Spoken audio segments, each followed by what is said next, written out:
ಈ ಒಂದು ಸೀತಾಕೃತಿಗೆ ಅಲ್ಲಿ ಇರ್ತಕ್ಕಂಥವರಾಗಿದ್ದು ಅದನ್ನ ನೋಡಿ ಅಲ್ಲಿ ಬಹಳ ಸಂತೋಷವಾಗ್ತಾ ಇದೆ.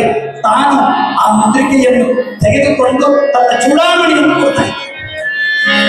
ತನ್ನ ಶಿರೋರತ್ನ ಚೂಡಾಮಣಿ, ಆ ಚೂಡಾಮಣಿ ಅತ್ಯಂತ ಪವಿತ್ರವಾಗಿರ್ತಕ್ಕಂತಹ ಆ ಚೂಡಾಮಣಿ ಅದನ್ನ ಅಲ್ಲಿ ಹನುಮಂತ ದೇವರಿಗೆ ತಾನು ಕೊಡ್ತಕ್ಕಂಥದ್ದಾಗ್ತದೆ. ಆಗ ಬಹಳ ಸಂತೋಷವಾಯಿತು.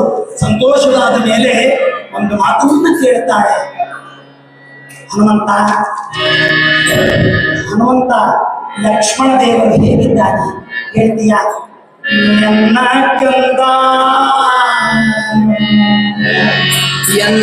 ಕಂದ ಹಳ್ಳಿಯ ಹನುಮ ಚೆನ್ನಾಗಿಗನೆ ಲಕ್ಷ್ಮಣ ದೇವರು. ಎನ್ನ ಕಂದ ಹಳ್ಳಿಯ ಹನುಮ ಚೆನ್ನಾಗಿಗನೆ ಲಕ್ಷ್ಮಣ ದೇವರು. ಶ್ರೀಪತಿ ರಾಘವ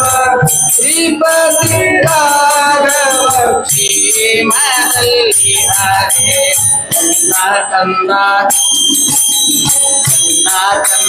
ಹಳ್ಳಿಯ ನಾಗಿ ಹರೇ ಲಕ್ಷ್ಮಣ ದೇವರು.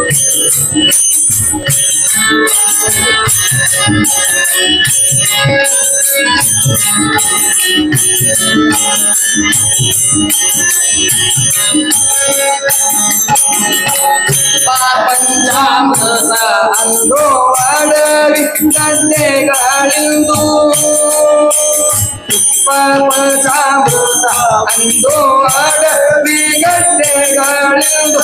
ಕರ್ಪೂರ ವಿಳಗೊಂಡು ಇಂದು ಸುಪ್ಪತ್ತಿಗೆ ಮಚಾನಂದು.